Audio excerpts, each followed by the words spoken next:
Okay, सो हम यहाँ पे ये बात कर रहे थे कि जिस क्लास के मुतलिक हमने प्रिडिक्शन करनी होगी, ये स्टैटिस्टिक्स भी हम उसी क्लास के मुतलिक ही लेंगे, ये वाले स्टैटिस्टिक्स। ठीक है, और ये नीचे वाली जो टर्म है इसको एक्सपेंड करके यहाँ पे ये लिखा गया है, तो either you can write this term और you can write this term. ठीक है, और अल्टीमेटली जब हम अपने फ्रीक्वेंसी टेबल में से इन चीज़ों को उठाएंगे तो we will be using this kind of stuff. इसको समझाने की खातिर यहाँ पे जो है आपको मेंशन किया हुआ है कि probability of class C, let class हमारे पास तीन क्लासें थी वहाँ पे, कौन कौन सी क्लासें थी हम दोबारा से देख लेते हैं। ठीक है जी, हमारे पास है जी Iris setosa, Iris versicolor and Iris virginica. ठीक, तो ये तीन क्लासेस हैं हमारे पास। इन तीन क्लासेस में अभी आप प्रेडिक्शन करने जा रहे हैं सिर्फ आयरिस सेटोसा के मुतालिक। तो एन इंस्टांस मतलब हमें डेटा दिया हुआ है, तो हम ये चेक करना चाहते हैं कि क्या इस क्लास में उसके लायक करने की प्रोबेबिलिटी क्या है। यानी एक फूल के मुतालिक फिगर्स आ गए हमारे पास। वो फिगर्स कौन से थे? वो चार फीचर्स थे। ठीक है, यहाँ पे देखें, sepal length, petal sepal width, petal length, petal width, ये चार चीज़ें। तो अब हमने ये देखें, ये हमारे पास क्या है? पोस्टीरियर लाइक्लीहुड क्या है? Probability of instance given C is equal to R S setosa, यानी आर एस सेटोसा के होने की प्रोबेबिलिटी क्या है, और ये उसका प्रायर और ये उसका एविडेंस। ठीक है, इंस्टांस। तो जो इंस्टांस आ गया आपके पास कोई भी फूल, और हमारे पास फॉर एग्जांपल तीन क्लासेस हैं, तो उसका तीनों क्लासेस में लाई करने की प्रोबेबिलिटी तो निकलेगी ना। जैसे ये फार्मूला है, ठीक है, हम इस फार्मूले को लिख सकते हैं तीनों क्लासेस के लिए like this, that is P of x. X मतलब जो हमारे पास फूल का डेटा आया है वो given C one. C one mean R S setosa की हम बात कर लेते हैं, probability of C one plus probability of X given C two into probability of C two plus probability of X given C three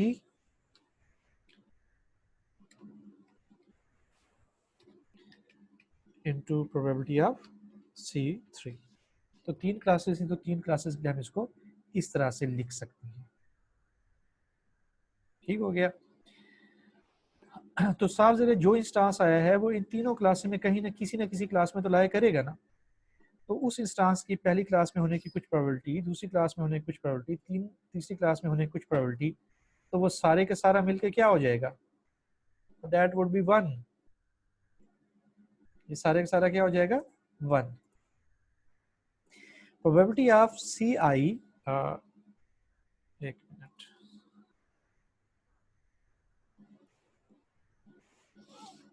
probability of C I greater than zero, कि किसी भी class में लाए करने की probability zero से ज्यादा होगी हमारे आने वाले इंस्टांस की। ठीक है, ऐसा नहीं होगा कि दो क्लासेस में उसकी फिर बिल्कुल जीरो आ जाए और तीसरी क्लास में उसकी प्रोबेबिलिटी वन आ जाए, ऐसा नहीं होगा। ठीक, हर क्लास में कुछ ना कुछ उसकी प्रोबेबिलिटी आने जरूर निकलेगी, और तमाम क्लासेस में आने की प्रोबेबिलिटी जो टोटल होगा दैट वुड बी वन। सो अब चूंकि तीनों क्लासेस में उसकी प्रोबेबिलिटी कुछ ना कुछ निकल रही होगी, तो हम क्या करेंगे? जिस क्लास में उसकी प्रोबेबिलिटी सबसे ज्यादा होगी हम कहेंगे कि ये उस क्लास में लाए करता है।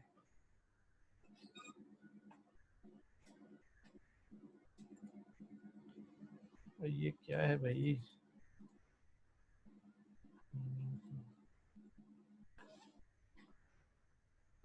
ठीक है, तो हम इसके ऊपर एक और फंक्शन लगाएंगे, हर क्लास में प्रोबेबिलिटी निकल आएगी हमारे आने आए हुए इंस्टांस की। ठीक है, कि ये किस फ्लावर की किस क्लास में बिलोंग करता है। जिसमें उसकी प्रोबेबिलिटी सबसे ज्यादा निकलेगी उसको हम सिलेक्ट करेंगे।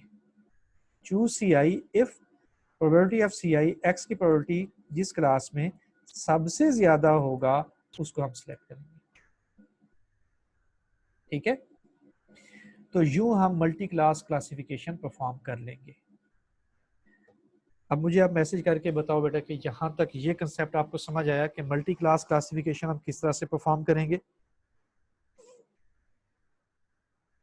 जी, message me and let me no.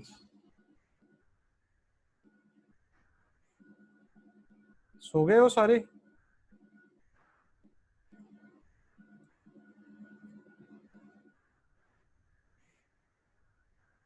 आप लोग मेरे माशाल्लाह एआई के पहलवान हैं, तो आपको सोना तो नहीं चाहिए। Good.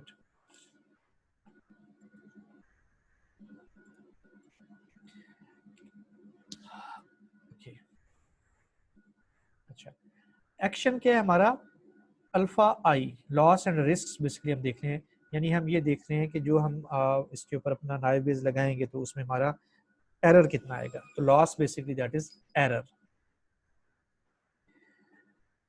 Action is equal to alpha I, हम अपने एक्शन को अल्फा आई से नोट करने जा रहे हैं।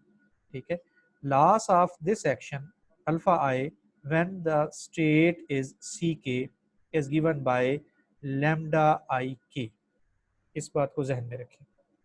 ठीक है, यानी हमारे पास पहली दफ़ा जब हमने क्लासिफिकेशन की मिसाल के तौर पे, तो उस वक्त किस क्लास में वो हमारा इंस्टांस लाए किया, जो उसमें एरर आया, उस एरर को हमने लैम्डा आई के से रिप्रेजेंट किया।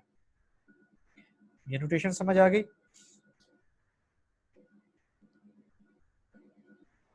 जी, ओके।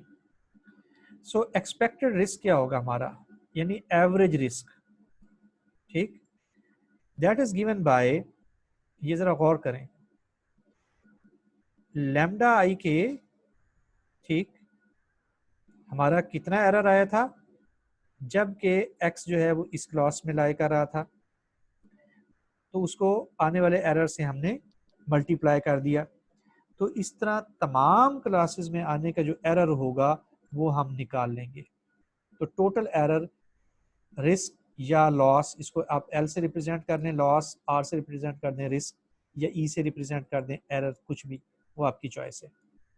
ठीक है, तो इसका मतलब ये हुआ कि हम हर क्लास में आने वाले उसकी प्रोबेबिलिटी मल्टीप्लाई रिस्क, इसको जमा करके टोटल जो है उसका एक्सपेक्टेड रिस्क हम फाइंड कर लेंगे। ठीक, और choose alpha I if R alpha I X is equal to minimum R alpha K X. ठीक है, तो आप जितने एक्सपेरिमेंट परफॉर्म करेंगे, मिसाल के तौर पे हमने पहला एक्सपेरिमेंट परफॉर्म किया तो उसमें हमने रिस्क फाइंड कर लिया, फिर दूसरा एक्सपेरिमेंट परफॉर्म किया उसमें रिस्क फाइंड कर लिया, हमने 10 एक्सपेरिमेंट परफॉर्म किए और रिस्क फाइंड कर लिए। हम किसको चूज करेंगे? उस एक्सपेरिमेंट को जिसमें हमारे पास रिस्क सबसे कम आया हो। ठीक है, तो वो हमारा बेस्ट एक्सपेरिमेंट होगा, उसी को हम रिपोर्ट करेंगे। तो ये बात समझ आ गई? जी, इज दिस क्लियर?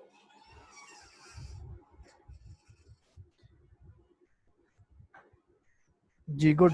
बाकी लोग भी एक्टिव रहो ना बेटा, जागते रहो, साथ साथ आप बात करते रहो मेरे। ठीक है, तो मुझे पता चलेगा कि आपको समझ आ रहा है। और अगर आपकी तरफ से खामोशी होगी तो उसका मतलब ये होगा कि कख नहीं समझ आ रहा। Okay, good. तो हमें ये भी समझ आ गया कि अब हम एरर कैसे निकालेंगे। ठीक है, आगे बढ़ते हैं। अब यहां देखें कि अगर i is equal to k, ठीक, आई आप इंस्टांस को भी कह दें। ठीक है, ये एक्सपेरिमेंट, यानी पहला हमने इमेज दिया तो वो पहला एक्सपेरिमेंट है, उसको हमने टेस्ट किया, फिर दूसरा इमेज दिया उसको हमने टेस्ट किया। तो अगर हमारा इमेज और उसकी क्लास यानी वो सही निकल आए तो एरर हमारे पास 0 होगा, वरना हमारा एरर क्या होगा? 1 होगा। तो ये सादा सा फार्मूला है, और ये वही फार्मूला है कि हमने तमाम एरर्स इकट्ठे कर लिए, जमा कर लिए। ठीक, अच्छा, अब चूंकि हम एरर को क्या ले रहे हैं, कभी 0 और कभी 1। जब 0 लेते हैं तो इसमें से साफ ज़रे 0 वाली सारी टर्में खत्म हो जाएंगी ना। 0 जब मल्टीप्लाई होगा तो वो इसको खत्म कर देगा, सारी प्रोबेबिलिटी को भी 0 कर देगा। तो हम सिर्फ एरर वाली टर्म्स को चूज करेंगे, जो करेक्ट एक्यूरेट रिजल्ट्स निकल रहे होंगे उनको छोड़ देंगे, क्योंकि हम एरर ढूंढ रहे हैं। तो उस केस में हमारे पास आई एरर तभी आएगा जब आई और के बराबर नहीं होंगे। ठीक है, तो उस केस में हम सिर्फ यही एक्सप्रेशन लिख लेते हैं। ठीक है, के इज नॉट इक्वल टू आई, वो तमाम हमने टर्म्स इसमें से निकाल दी जहां के बराबर है आई के होगा। ठीक है, और दैट वुड बी, तमाम एरर को इकट्ठा कर लें। ठीक, वन टोटल एरर होगा। ठीक, उसमें से आप इसको निकाल दें। ठीक है, यानी जो करेक्ट वाले हैं, करेक्ट वालों को वन में से निकाल दें तो बाकी आपका एरर आएगा। और करेक्ट वाले क्या होंगे, जहां पे आई बराबर है के होगा। ठीक, तो यूं हम इस एरर को निकाल लेंगे। For minimum risk choose the most probable class. ये स्लाइड समझ आ गई तो हम आगे बढ़ें। जी जी बेटा, शाबाश, message me and let me know that whether you have got it understood or not.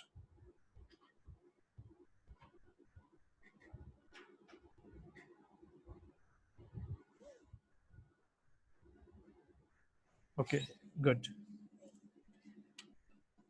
Losses and risk reject.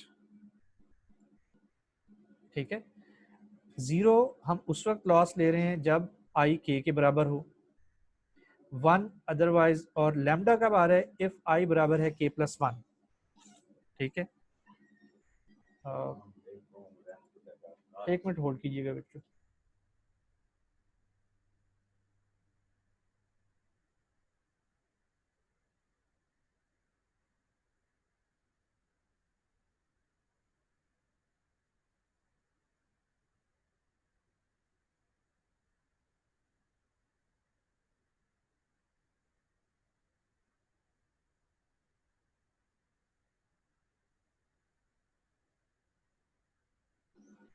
Okay, सो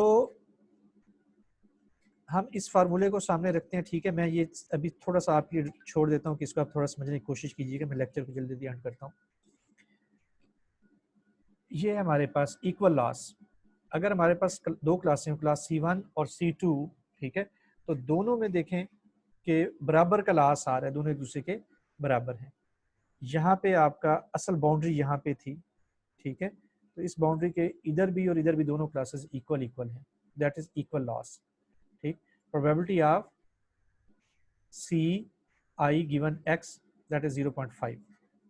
ठीक है, दो यहाँ पे देखें कि लॉस जो है वो आपका इक्वल नहीं है। ठीक, C2 का लॉस ज्यादा है, बाउंड्री यहाँ पे है, C1 का लॉस कम है।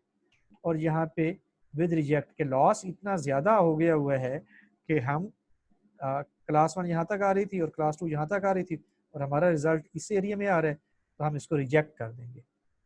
तो इस फिगर से हमें ये पता चलता है कि अगर तो हमारे पास लॉस जो है वो एक्चुअल वैल्यू के करीब करीब होगा तो हम एल्गोरिथम के रिजल्ट्स को एक्सेप्ट करेंगे। अगर वो एक्चुअल वैल्यू से बहुत दूर हो जाए, लॉस बहुत ज़्यादा हो जाए, तो फिर हम उसको रिजेक्ट कर देंगे, उसको एक्सेप्ट नहीं करेंगे। Okay, discriminant functions. Discriminant function ऐसा फंक्शन होता है कि जो दो या दो से ज़्यादा चीज़ों को जुदा कर दे, डिस्क्रिमिनेट कर दे। ठीक है, तो यहाँ हम ये देखें, चूज सी आई, हम ith क्लास चूज करेंगे अगर हमारा जी आई जो है वो मैक्सिमम के जी के एक्स हो।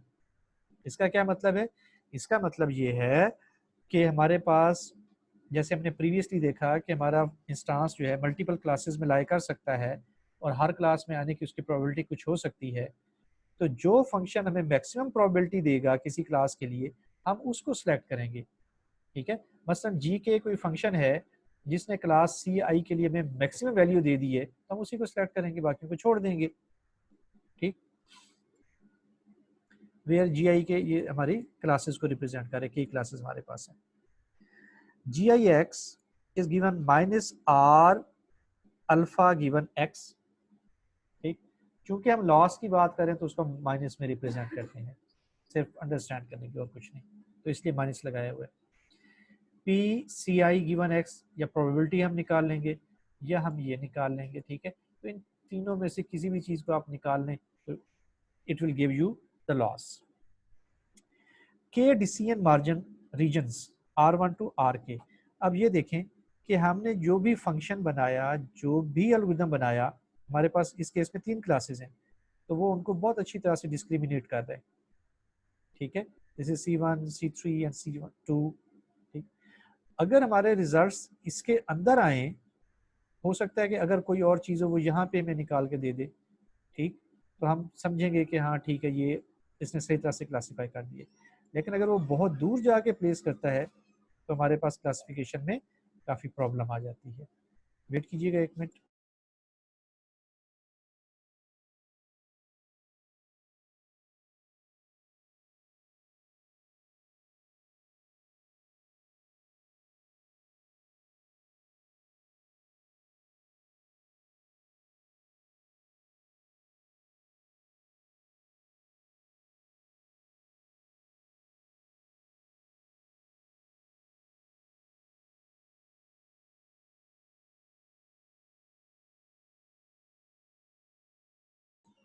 अच्छा, तो हम इस तरह से एरर उसका निकाल लेते हैं, ठीक है। और दैट इज़ द फार्मूला कि हम x given ji I x को हम सेलेक्ट करेंगे जबकि कोई ऐसा हमारे पास फंक्शन हो जो कि हमारा आई क्लास में मैक्सिमम वैल्यू में रिटर्न कर दे। ये जी एफ आई मतलब ith क्लास में एक्स को, एक्स का हर क्लास में आने की प्रोबेबिलिटी निकाल लेंगे, जिसमें मैक्सिमम निकलेगी उसमें हम उसको प्लेस करते हैं।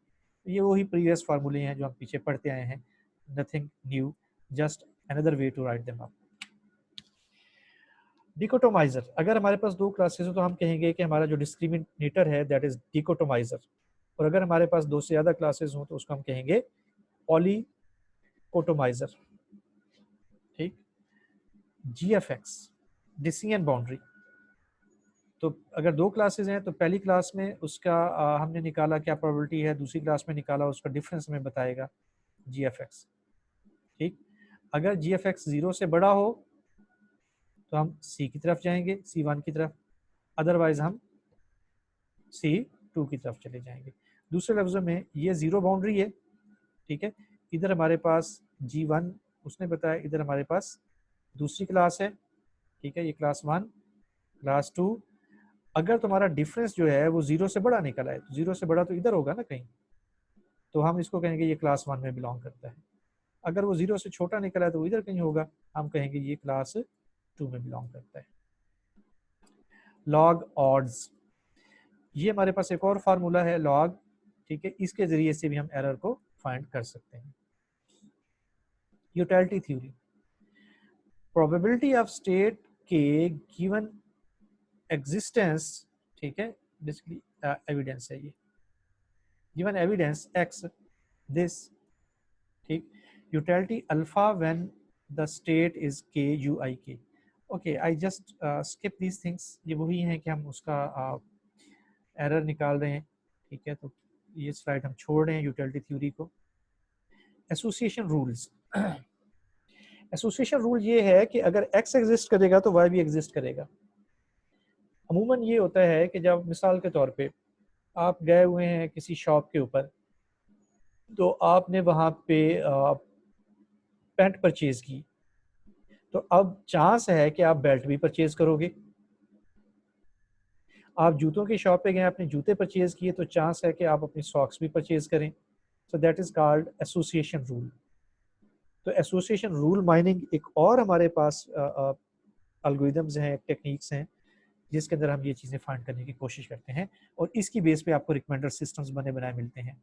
जब आप कहीं से कुछ परचेज करते हैं या आप कोई वीडियो देखते हैं यूट्यूब के ऊपर, तो नीचे वो 10 वीडियोस दिखाते हैं रिलेटेड वीडियोस, तो वो बेसिकली ये एसोसिएशन रूल माइनिंग ही हो रही होती है। People who buy click visit enjoy X are also likely to buy click visit और एंजॉय वाई, ठीक है। तो यहाँ से आपकी पूरी प्रोफाइल मेंटेन हो जाती है, ठीक है, और आपकी मुख्तलिफ वेबसाइट्स प्रोफाइलिंग करती हैं, यूट्यूब है, फेसबुक है, अमेजोन है, पाकिस्तान में कुछ सेलिंग की साइट्स हैं, ठीक। और फिर उसी वजह से आपके ऊपर मार्केटिंग भी की जाती है कि आपको ईमेल समटाइम आ रहे होते हैं कि ये परचेज कर लो, ये कर लो, वगैरह वगैरह। A rule implies association, not necessarily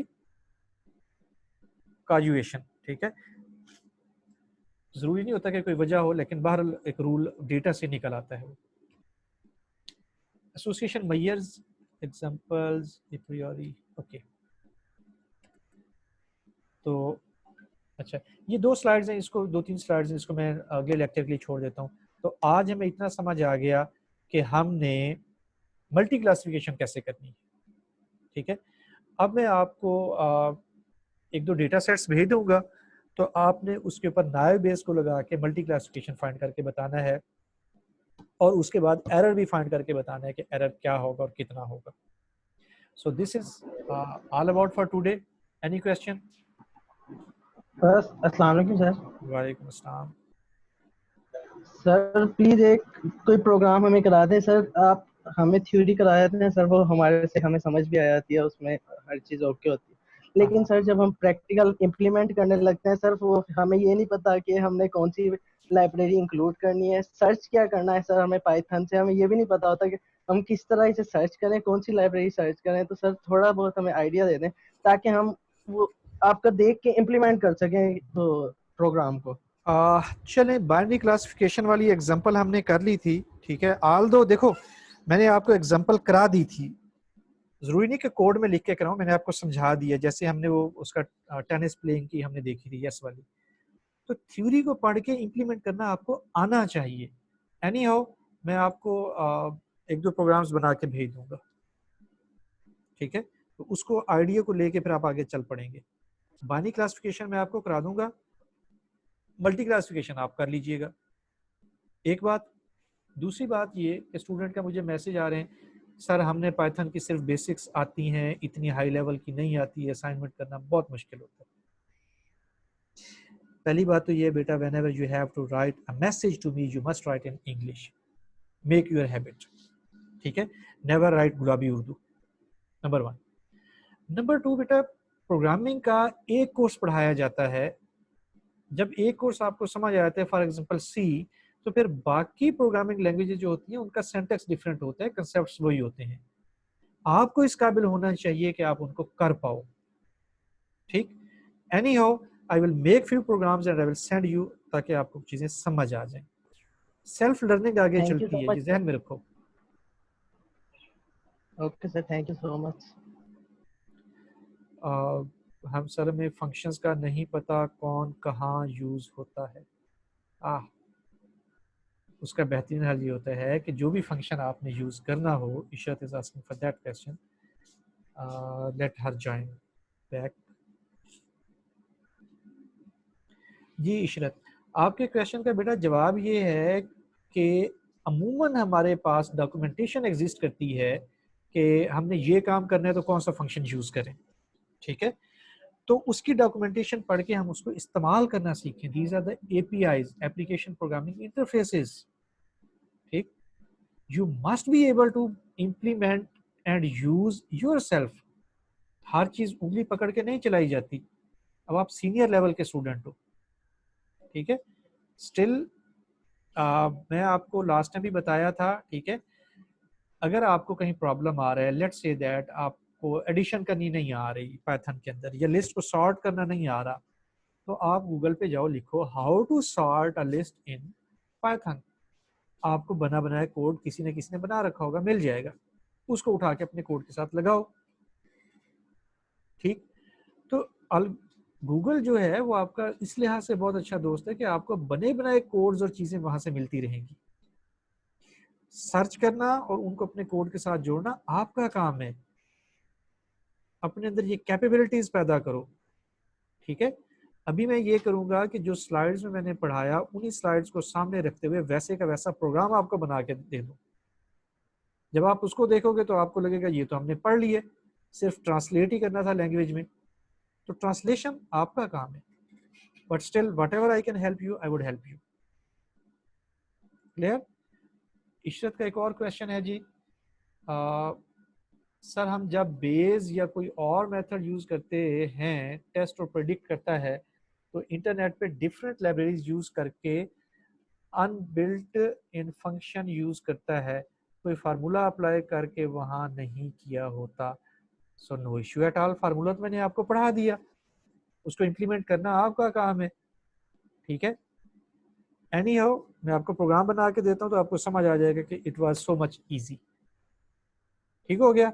so that's all about for now. तो इंशाल्लाह हम अगले लेक्चर तक काफ़ी आपकी अफाका हो चुका होगा। अल्लाह हाफिज़।